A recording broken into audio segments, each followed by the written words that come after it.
Now, I know you don't like talking Harry and Meghan, but we're going to do it very briefly because they've adopted the Sussex title as their surname for themselves, for the children. It's reported that couple did it to unify the family. It's all over their relaunched website, but I don't know, James. I thought they promised the Queen to no longer use the royal name for their personal brands. I mean, this seems to be a bit of a betrayal of what the Queen wanted. Well, it's absolutely a betrayal. I mean, and this is a betrayal of their commitments. They wanted out of the family. They got out of the family, but no, we still want the Sussex name. I mean, I'm expecting them to start selling schlocky bath towels or something like that, you know, with their names on them at this point. It's just, they're just grifters. And, you know, poor Harry, he got pulled into this.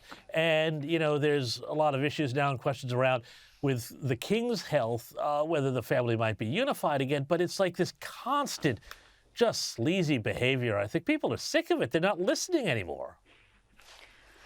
No, and you know what? I don't have any sympathy for Harry. And a lot of people just blame Meghan and say Harry's a victim. But, you know, the man's 40. He's making his own decisions.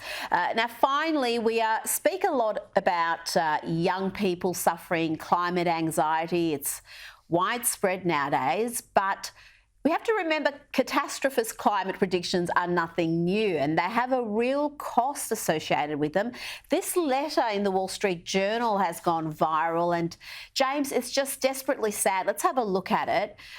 It says, I was a college student when I read Mr. Elrich's The Population Bomb. I took it to heart and now have no grandchildren, but 50 years later, the population has increased to 8 billion without dire consequences.